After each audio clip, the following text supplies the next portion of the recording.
Hello everyone, welcome to Chanakya's YouTube channel. I hope आप सब healthy होंगे एंड कंसिस्टेंटली प्रिपेयर कर रहे हैं। सीटिंग अरेंजमेंट का हमने बेसिक समझा, कुछ क्लासेस की, कुछ क्वेश्चंस किए। आज हम पजल्स का बेसिक समझते हैं और इसके ऊपर भी कुछ क्वेश्चंस करेंगे फिर, एंड देन मिक्स क्वेश्चंस हम क्या करेंगे सीटिंग एंड पजल्स के ऊपर। तो आज पजल्स के बेसिक्स को समझते हैं कि बेसिक्स मतलब पजल में हमारे पास क्या क्या चीजें रहती, किस किस तरीके की हमारे पास पजल्स आने के चांसेस हैं, एग्जाम में क्या पूछा जाता है और हमें कैसे अप्रोच करना है। तो वहां पे आज हम ये समझते हैं। देखो, एग्जाम की अगर बात करें तो हमारे पास आती है box based puzzle. Box based puzzle आती है, राइट। फ्लोर, फ्लोर के बाद फ्लैट प्लस फ्लोर। अभी मैं सिर्फ प्रीलिम्स की बात कर रहा हूं कि हमारे पास कैसी कैसी पजल्स हमारे पास प्रीलिम्स के अंदर पूछी जाती है। बॉक्स बेस्ड फ्लोर, फ्लोर में भी फिर क्या है, फ्लैट और फ्लोर दोनों हो सकते हैं आपके पास। Month based floor, month based puzzle जिसमें आपको मंथ को बेस मानना है। अब मंथ में क्या हो जाता है कि आपके पास ऐसा भी हो सकता है डेट प्लस मंथ, डेट भी गिवन है और मंथ भी गिवन है, ये भी हो सकता है आपके पास। ईयर बेस्ड पजल हो सकती है, एज बेस्ड हो सकती है, क्योंकि ईयर और एज बेस्ड वाली क्या है वो सिमिलर कुछ रहती है, तो उस तरीके से आपका रह सकता है। डे बेस्ड पजल हो सकती है, डे बेस्ड मतलब संडे टू सैटरडे कर दिया या फिर स्टार्टिंग फ्रॉम मंडे, तो जो कोई वीक है वो कहां से शुरू हो रहा है वो आपको वहां पर जरूर बताया जाएगा। तो डे बेस्ड पजल हो सकती है आपकी, आपकी डेजिग्नेशन बेस्ड हो सकती है, ठीक है। और एक होती है आपकी वहां पर, जैसे उसको समझेंगे, अलग तरीके की एक पजल होती है जिसमें अब उसमें क्या है कि आपको बता दिया गया कि मिनिमम इतने लोग जाएंगे, मैक्सिमम इतने लोग जा सकते हैं किसी भी ग्रुप में है। जैसे मैं आपको बोलूँ कि तीन कैटेगरीज हैं, तीन बच्चे हैं जिन्होंने, किसी ने किया है बीसीए, एक ने किया है, कुछ बच्चों ने एमसीए भी किया हुआ है और कुछ लोग बीएससी से बिलोंग करते हैं। तो वो बता देंगे कि आपके जो मिनिमम है वो दो हो सकते हैं या मैक्सिमम आपके चार हो सकते हैं, और इस पर्सन ने ये वाला कोर्स किया हुआ है, इस वाले ने ये किया हुआ है, ठीक है। तो वो आपका कुछ एक इस तरीके की भी पजल आपसे पूछी जाती है। अब पजल को और गंदा करना है या सिटिंग को और गंदा करना है, तो सिटिंग के साथ या पजल के साथ प्लस कर देंगे ब्लड को, या डिस्टेंस डायरेक्शन को भी कर सकते हैं, या ऑर्डर एंड रैंकिंग को भी वो ऐड कर सकते हैं। तो ये सब कुछ अगर और ज्यादा क्वेश्चंस को लेंदी करना है या डिफिकल्ट करना है तो वो इस बेसिस पर कर सकते हैं। तो आज हम समझते हैं कि हमारे पास जितने भी कैटेगरी है पजल्स की, इन्हें हम अप्रोच कैसे करते हैं या फिर हमें कैसे क्वेश्चन पूछा जाएगा और हमें अप्रोच क्या रखना। सबसे पहले मैं आपको बता देता हूं, बॉक्स बेस और फ्लोर बेस दोनों सेम ही कैटेगरी की हैं, दोनों सेम ही अप्रोच रहती है, समझना यहां पर। बॉक्स बेस की बात करें तो देखो, क्वेश्चन में आपके पास गिवन होगा कि 8 बॉक्सेस है, लेट्स से 8 बॉक्सेस हैं। अब 8 बॉक्सेस की अगर वो बता रहा है कि टॉप मोस्ट बॉक्स इज 1 और बॉटम मोस्ट इज 8, तो आपको वही रखना है। या फिर वो उल्टा भी बोल सकते हैं कि bottom most is 1 and the top most is 8। अगर वो टॉप मोस्ट को 8 बता रहा है, अगर टॉप मोस्ट आपका 8 है, तो इट मीन्स कि आपकी जो अरेंजमेंट होगी, आपका जो बेस बनेगा वो कुछ इस तरीके से बनेगा, 8 7 6 5 4 3 2 1। आप इस तरीके से बेस को लेके चलोगे वहां पर, ठीक है। अब यहां पर क्या है कि आपको मैंने बता दिया कि बॉक्स जो 8 है वो टॉप मोस्ट है, लेकिन अगर आपको नहीं बताया जाएगा तो आपकी मर्जी है, आप किसी भी तरीके से रख लेना। लेकिन हाँ, अगर उन्होंने बताया तो आपको वो मानना पड़ेगा, क्योंकि आपको उल्टा भी बनाना पड़ सकता है। देखो कैसे उल्टा हो सकता है वहां पर, वो देखो। अगर आप, जैसे उसने बोला कि टॉप मोस्ट आपको 8 रखना है, लेकिन आप कह रहे हो कि नहीं मैं नहीं रखता, मैं अपने तरीके से चलूंगा, 5 6 7 8 मैं ऐसे करके चलूंगा, अगर आप नहीं मानते हो। और अगर क्वेश्चन में बोला गया है कि जो ए है वो इवन प्लेस पे है, इवन नंबर में है, तो अब आपके हिसाब से इवन अलग होने वाले हैं और हमारे हिसाब से, या जो क्वेश्चन में बोला गया उसके हिसाब से इवन जो प्लेस है वो अलग होने वाली है। तो हमारा जो क्वेश्चन है वो गलत हो जाएगा इस कंडीशन। इसलिए हम जो बोला जाएगा हम हमेशा उसी चीज को मान के चलेंगे, क्योंकि अगर हमने वो चीज नहीं मानी तो हमारा क्वेश्चन कहीं ना कहीं गलत हो जाएगा। तो सेम कंडीशन आपके बॉक्सेस के साथ है और सेम ही कंडीशन आपकी फ्लोर के साथ है।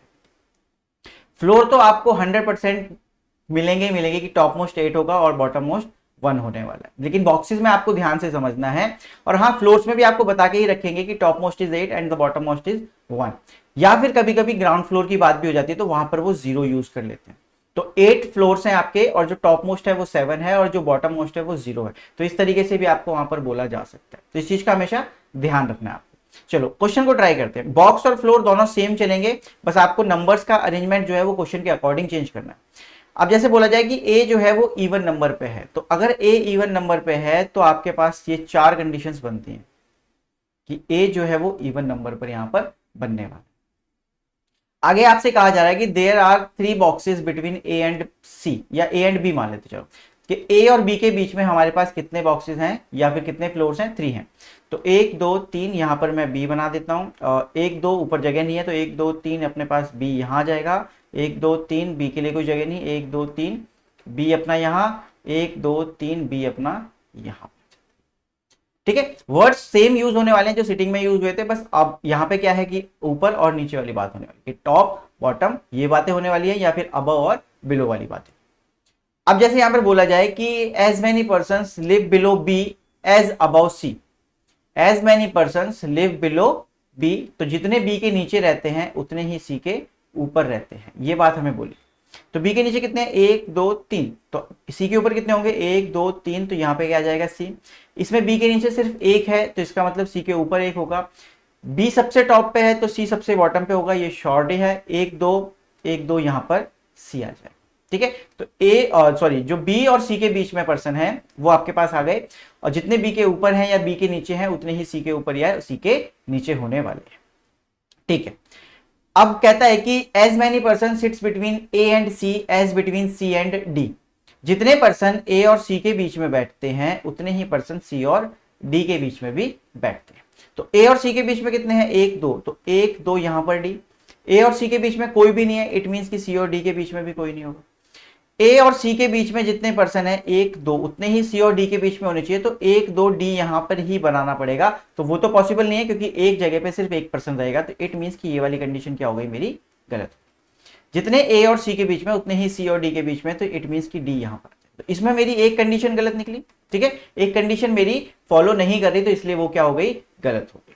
आगे बढ़ते हैं, आगे बोला जा रहा है कि जो ई है लिव्स अबव एफ, या box E is above box F, तो ई जो है वो ऊपर ही होगा एफ से, ये श्योरिटी हो चुकी है। चलो ये यहां पे अब मैं बना नहीं सकता क्योंकि देखो कहीं पे भी हो सकता है, ई और एफ ये हो सकते हैं, ई और एफ ये हो सकते हैं, या ई यहां पे हो और एफ यहां पे हो, तो कुछ भी हो सकता है। अबव का मतलब है कि वो कहीं पर भी ऊपर हो सकता है, तो आप उस चीज को नहीं बना सकते। ठीक है, चलिए एक चीज और बोल देते हैं इसमें कि ई जो है वो टॉप पर नहीं रहता है। अगर ऐसा बोल दिया जाए कि E doesn't live on the topmost floor, तो इसका मतलब है कि जो ई है वो 8th फ्लोर पर आपका नहीं होगा। ई जो होगा वो 8th फ्लोर पर आपका नहीं बैठा होगा। आपको ये कुछ इस तरीके से बना, तो आपको पता है कि ई यहां नहीं आएगा, ई यहां आ सकता है, ई यहां आ सकता है, अभी भी बहुत सारी जगह बचती है, राइट। चलो, so 2 person sit between B and, नहीं 2 नहीं 3 रखते हैं, 3 पर्सन बन पाएगा, हाँ नहीं बन पाएगा, 3 पर्सन नहीं बन पाएगा, 1 2 3 नहीं हो पाएगा। So 2 person sit between B and F, 2 person sit between B and F, तो बी और एफ के बीच में अपने पास कितने पर्सन है, 2 पर्सन, ऐसा हमें बताए। तो बी और एफ के बीच में अगर 2 पर्सन और एफ के ऊपर ई है, तो इसका समझो मतलब 1 2 एफ, अगर मैं एफ को यहां बनाता हूं तो ऊपर ई बनाने के लिए जगह नहीं बचती, तो 1 2 एफ मैं यहां बना सकता हूं और ई को बनाने की जगह बचती है। 1 2 एफ अगर मैं यहां बनाता हूं, क्योंकि देखो नीचे तो जगह है ही नहीं, नीचे जगह मेरे पास नहीं है, तो एफ के ऊपर ई के लिए भी कोई जगह नहीं बचती, तो ये वाली कंडीशन क्या हो जाएगी मेरी, गलत हो जाएगी। बी के और एफ के बीच में 2 का गैप है, तो 1 2 एफ नहीं बना सकता मैं, 1 2 एफ नहीं बना सकता मैं, इट मींस कि ये वाली कंडीशन भी मेरी क्या है, गलत है, राइट। ये वाली कंडीशन भी मेरी क्या हो जाती है, गलत हो जाती है। इट मींस कि मेरे पास सिर्फ एक ही कंडीशन बची। अब आगे जो भी कंडीशंस मुझे बताई जाएंगी वो सब मैं बनाता हुआ चलूं। So there are 2 person sitting between E and G, there are 2 person sitting between E and G, या there are 2 boxes between E and G, आपको इस तरीके से क्वेश्चन बोला जा सकता है। तो ई और जी के बीच में अगर 2 हैं तो आपके पास ये श्योरिटी बनती है कि ई और जी कहीं यहां पर होंगे, और एफ के ऊपर ई है तो भाई एफ के ऊपर ई बन रहा है हर हालत में, यहां पे बनाऊं चाहे यहां पे बनाऊं, ई जो है वो एफ के ऊपर ही रहेगा। तो जो भी फोर्थ लास्ट पर्सन होगा अपना एच मान लेते हैं, तो एच जो है वो 7th पे आ जाएगा। तो ई और जी की पोजीशन हमारे पास फिक्स नहीं है, लेकिन हाँ मैं इसी को क्या बोल दूंगा, अपना फाइनल अरेंजमेंट। अगर 6th फ्लोर के ऊपर या 6th बॉक्स नंबर की बात की जाएगी, या 3rd फ्लोर या 3rd बॉक्स नंबर की बात की जाएगी, तो हम ई और जी को कंसीडर करने वाले। हाँ, अगर ये पूछे कि who lives in the 6th floor, तो आप बोलोगे इधर ई और जी, तो इन दोनों की जो कंडीशन बनने वाली है वो इधर और के बेसिस पर जाने वाली है, और उसके अलावा कुछ भी नहीं होगा। तो आपको इस तरीके से इन क्वेश्चंस को क्या करना है, अप्रोच करना है, कभी भी फ्लोर या बॉक्स बेस्ड क्वेश्चन आपका आता है। अब दूसरी चीज समझते हैं, यहां पर ये चीज आपको समझ में आ गई होगी। फ्लैट अगर आता है तो हमें फ्लैट के साथ क्या करना है। देखो फ्लैट का ऐसे है कि लेट्स से आपको बोला गया कि 4 फ्लोर्स हैं, 4 फ्लोर्स और 2 फ्लैट्स हैं। 2 फ्लैट्स में आपको बता दिया ए एंड बी है। अब फ्लोर्स की आपको पता है कि गिवन तो होगी वैसे आपको वहां पर कि top most is 4 and the bottom most is 1। तो आप इस तरीके से कुछ अरेंजमेंट रखते हो, आपने ये बनाया। अब आपको ए और बी फ्लैट की इंफॉर्मेशन थोड़ी सी दी होगी इस तरीके से कि flat A lives in the west of B, flat A is in the west of B. तो बी के वेस्ट में अगर है तो ए इधर होगा। तो ए और बी, ए आपको हमेशा 2 कंडीशंस बनाकर ही चलना है, जैसे हम सिटिंग अरेंजमेंट में कर रहे थे। तो ए और बी आपको इस तरीके से रखना ही पड़े। अब एक चीज का ध्यान रखना कि अगर यहां पर बोला गया कि there are 2 floors between A and B, मान लो पर्सन है कोई ए और बी, 2 फ्लोर्स अगर उनके बीच में है, तो इट डजेंट मीन कि वो दोनों सेम फ्लैट में है, ना ही ये मतलब है कि वो दोनों अलग फ्लैट में है। दोनों किसी भी फ्लैट में हो सकते हैं। जैसे ए और बी के बीच में 2 का गैप, तो ए यहां पे हो सकता है, बी यहां भी हो सकता है और यहां भी हो सकता है। ए यहां पे है तो ए और बी इन दोनों में से कहीं पे हो सकता है। ए हो सकता है कि इधर कहीं हो, तो ए व बी कहीं पर भी हो सकता है। तो आप ये नहीं मानोगे कि सेम फ्लैट में है या सेम फ्लैट में नहीं है। हाँ, अगर आपको बोला जाए कि इन द सेम फ्लैट और इन द डिफरेंट फ्लैट, तब आप उसको मानोगे, अदरवाइज आप नहीं मान सकते। या फिर ऐसे बोला जाए कि A lives in the north of B, तो इट मींस कि दोनों सेम फ्लैट में होंगे, बट ये नहीं पता कि कितने गैप है दोनों के बीच में, कितने फ्लोर्स का गैप होगा इन दोनों के बीच में, वो अननोन है। हो सकता है 0 हो सकता है 1 हो या फिर 2 हो, ये पॉसिबल। ईस्ट और वेस्ट बोला जाएगा तो इट मींस कि सेम फ्लोर पे वो लोग रहते हैं। तो इस तरीके से आपको ये अप्रोच करना है। चलो क्वेश्चन बनाने की कोशिश करते हैं। यहां पर मैं कहता हूं कि ए और बी के बीच में 2 का गैप है। चलो इसको मिटाते हैं, पहले पिछला जो हिस्सा है हमारा।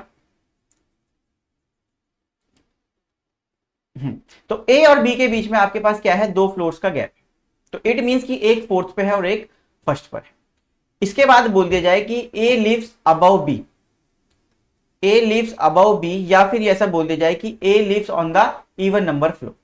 ए अगर इवन नंबर फ्लोर पे रहता है तो ये बात श्योरिटी हो जाएगी कि ए जो पर्सन है वो या तो इधर या फिर इधर रहता है, राइट। ए पर्सन जो है वो इधर 4th फ्लोर पे रहता है, या तो ए फ्लैट में रहेगा या बी फ्लैट में रहेगा। आगे अगर आपको बोला जाए कि in same flat, same flat में अगर ये दोनों रहते हैं, अगर दोनों सेम फ्लैट में रहते हैं, इट मींस कि बी यहां पे आ जाएगा और बी यहां पे, राइट। यहां पे ये बात बनती है। आगे बोला गया कि A lives in the north west of C, A जो है वो नॉर्थ वेस्ट ऑफ सी रहता है। ए जो है वो नॉर्थ वेस्ट ऑफ सी अगर रहता है तो इट मींस कि ए जो है वो नॉर्थ वेस्ट है, तो ए जो है वो ए वाले फ्लैट में होगा, बी वाले में नहीं हो पाएगा, क्योंकि अगर वो बी फ्लैट में होगा तो कभी भी नॉर्थ वेस्ट में नहीं हो पाएगा। तो आपकी जो दूसरी कंडीशन होगी वो क्या हो जाएगी, गलत। ये वाली कंडीशन क्या हो जाएगी, गलत। तो इट मींस कि अब यहां पर सिंपल सी एक बात हो जाएगी कि ए यहां पे है और बी यहां पे, लेकिन इसने बोला नॉर्थ वेस्ट में है, तो देखो सी यहां पे भी हो सकता है, सी यहां पे भी हो सकता है और सी यहां पे, तीनों जगह हो सकती है सी के लिए। तो हम यहां पर अभी भी मानेंगे नहीं कि सी कहां पे जाना चाहिए, ठीक है। चलो आगे बढ़ते हैं। There is 1 floor gap between C and D, there is 1 floor gap between C and D. तो अगर सी और डी के बीच में एक गैप है, and both live in the different flat, ऐसा भी बोल देते हैं कि both live in the different flat. समझ के चलते हैं कि अगर सी यहां पे होगा, अगर सी यहां पे होगा, क्योंकि देखो यहां पे इस यहां नहीं हो सकता, बिल्कुल यहां पे नहीं हो सकता कभी भी सी, या तो यहां या तो यहां या तो यहां हो सकता है, ठीक है। अगर मैं सी को यहां रखता हूं, अगर सी यहां होता है तो डी नहीं बन सकता क्योंकि डिफरेंट फ्लैट में, अगर सी यहां होता है तो डी नहीं बन सकता क्योंकि डिफरेंट फ्लैट में बनाना है। तो सी यहां पे रहूंगा तो डी यहां नहीं बन, तो मुझे यहां से क्या श्योरिटी मिल गई कि सी यहां पे होगा और डी यहां पे, राइट। तो इस वाली कंडीशन में भी मेरे पास सेम बात आ जाएगी कि सी यहां पे होगा और डी यहां, ठीक है। आगे बढ़ते हैं। आगे हम बनाते हैं कि there are 2 floors between B and E, B और ई के बीच में 2 फ्लोर्स हैं। बी और ई के बीच में अगर 2 फ्लोर्स हैं तो इट मींस कि ई के लिए सिर्फ यही जगह बचती, और कोई जगह बचती नहीं है। आगे बोला गया एफ लिव्स बिलो जी, एफ जो है वो जी के नीचे कहीं रहता है, लेकिन सेम फ्लैट या डिफरेंट फ्लैट हमें नहीं पता। सेम फ्लैट या डिफरेंट फ्लैट हमें नहीं पता, सिर्फ हमें क्या बताया गया कि जी के नीचे कहीं पर एफ रहता है। तो जी के नीचे कहीं पर एफ रहता है, तो हम ये सिंपल सा ऐसे मान के चलते हैं। तो अब यहाँ पे ये श्योरिटी हो जाती है, यहाँ पे समझना कि यहाँ पे जी नहीं आ सकता, सेकंड फ्लोर पे जी नहीं आ सकता, तो जी या तो यहाँ पे ही है, जी के लिए थर्ड फ्लोर फिक्स है क्योंकि जी के नीचे कहीं पे एफ है, तो या तो एफ यहां हो सकता है या फिर एफ यहां हो सकता है, यही बात बचती है। एच बचा हुआ यहां पे हो सकता है या फिर यहां पे हो सकता है। तो आगे वो एक चीज बोल देंगे कि जैसे मैंने बोल दिया यहां पर H and C lives in different flat, H और सी जो है वो डिफरेंट फ्लैट में रहते हैं। तो अब मैं बस ये चेक करूंगा कि एच और सी डिफरेंट किस फ्लैट में है, मतलब किस वाली कंडीशन में है। तो यहाँ पे अगर आप देखोगे तो एच और सी एक साथ बैठे हैं और सेम फ्लैट में है, तो इट मीन्स कि ये वाली कंडीशन मेरी गलत, और जो मैं आंसर्स करूंगा मैं इसके बेसिस पर आंसर करने वाला। तो मेरा ये जो होगा वो फाइनल अरेंजमेंट रहने वाला है, इसके बेसिस पर हम आंसर करते हैं। तो इस तरीके से आपको फ्लैट और फ्लोर वाली कंडीशंस को इंप्लीमेंट करना है और ये चीजें अप्रोच करनी है आपको। अगर जब तक बोला ना जाए कि डिफरेंट फ्लैट है या सेम फ्लैट है, आप उस चीज को नहीं मानोगे। इस चीज का थोड़ा सा ध्यान रखना बस, ठीक है। चलिए आगे बढ़ते हैं, डे बेस पजल देखते हैं।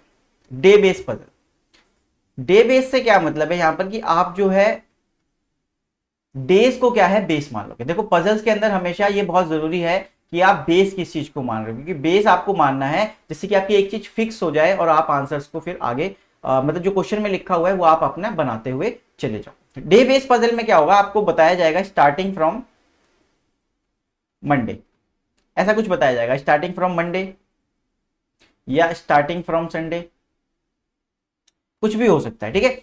5% है, 6% है, 7% है, पता नहीं, हम मान लेते हैं कि पूरा वीक है। Starting from Monday, Tuesday, Wednesday, Thursday, Friday, Saturday and Sunday. तो आप हमेशा ऐसे ही लिखना MTWTH, क्योंकि आप पूरा मंडे लिखने जाओगे तो उसमें आपका काफी टाइम निकल जाएगा, ठीक है। चलो अब ऐसा मान लेते हैं कि मंडे टू संडे हमारे पास 7 दिन है और 7 दिनों में 7 हमारे सब्जेक्ट्स पढ़ाए जाते हैं। ऐसा मान लेते हैं कि सब्जेक्ट्स की बात करते हैं कि कोई सब्जेक्ट किसी दिन पढ़ाया जा रहा है, कोई सब्जेक्ट किसी दिन पढ़ाया जा रहा है।